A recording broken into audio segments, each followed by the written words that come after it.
மாவட்ட குழந்தைகள் நல உதவி எண்ணிற்கு நேற்று காலை வந்த அழைப்பின் அடிப்படையில் பாத்தீங்கன்னா கோவை மாவட்டம் பெரியநாயக்கன்பாளையம் பகுதியை சேர்ந்த நந்தினி என்பவருக்கு பிறந்த இரண்டாவது பெண் குழந்தை விற்பனை செய்யப்பட்டுள்ளதாக தகவல் கிடைத்தது. இந்த தகவலின் அடிப்படையில் குழந்தைகள் நல அலுவலர்கள் நேரடியாக சென்று களத்தில் விசாரணை செய்ததில் அந்த குழந்தை விற்பனை செய்ததை உறுதி செய்தனர்.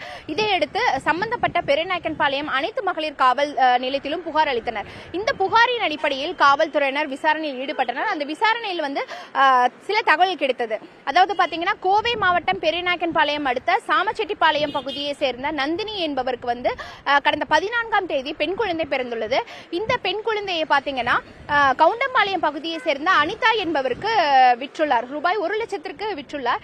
இதற்கு இடைத்தரகராக கஸ்தூரிபாளையம் பகுதியை சேர்ந்த தேவிகா என்பவர் செயல்பட்டதும் தெரிய வந்தது. இதையடுத்து இந்த மூவரும், அதாவது இந்த குழந்தையை பெற்றெடுத்த தாயான நந்தினி, அந்த குழந்தையை வாங்கிய நபரான அனிதா, இடைத்தரகராக செயல்பட்ட தேவிகா ஆகிய மூவரையும் 2 பிரிவுகளின் கீழ் வழக்கு பதிவு செய்து பெரியநாயக்கன்பாளையம் காவல்துறையினர் தற்போது கைது செய்து நீதிமன்ற காவலில் சிறையில் அடைத்துள்ளனர். இந்த விசாரணையில பாத்தீங்கன்னா, அதாவது நந்தினி என்பவர் 22 வயதாகிறது. அவருக்கு ஏற்கனவே ஒரு 3 வயது ஆண் குழந்தை உள்ளது.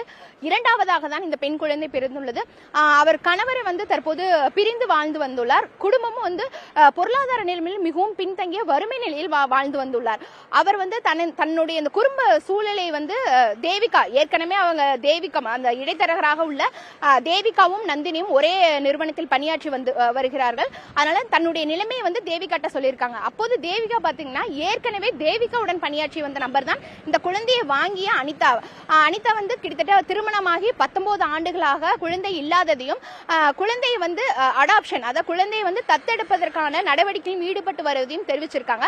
அதனால தேவிகா என்ன சொல்றாங்கன்னா, அந்த மாதிரி நான் அனிதாவை தொடர்பு கொள்றேன், அவங்கள்ட்ட கேட்கலான்னு. அனிதாவும் தேவிகா இது போன்ற நந்தினி ஒரு குழந்தை இருப்பதாகவும் நீங்க தத்தெடுக்கிறீங்கன்னு கேட்டிருக்காங்க. அனிதாவும் அதற்கு ஒப்புதல் அளித்திருக்கார்.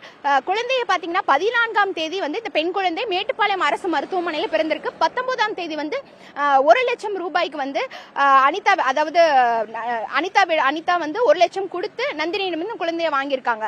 இந்த விசாரணை பொறுத்த வரைக்கும் காவல்துறை 2 தகவல்கள் தான் முக்கியமா சொல்றாங்க.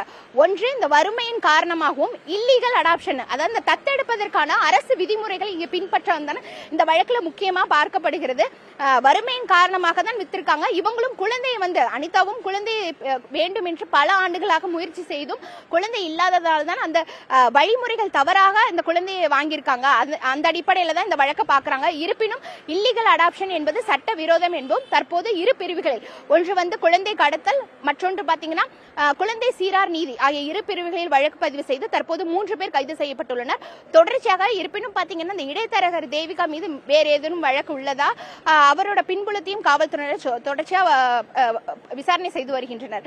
ஏற்கனவே பாத்தீங்கன்னா கடந்த 2 மாதங்களுக்கு முன்பு ஜூன் மாதம் சூலூர் காவல்துறையினர் இதே போன்று குழந்தை கடத்தல் வழக்கு பதிவு செய்யப்பட்டு ஒடிசா மாநிலத்தை சேர்ந்த சுமார் 4 பேர் கைது செய்யப்பட்டிருந்தனர். தொடர்ச்சியாக தற்போது பெரியநாயக்கன்பாளையம் காவல் நிலையத்திற்குட்பட்ட பகுதியிலும் இதே போன்ற ஒரு வழக்கு தற்பொழுது பதிவாகியுள்ளது. இந்த வழக்கையும் தற்போது காவல்துறையினர் தீவிரமாக விசாரணை நடத்தி வருகின்றனர். புதிய தலைமுறைக்காக ஒளிப்பதிவாளர் தீபனுடன் ஐஸ்வர்யா, கோவையிலிருந்து.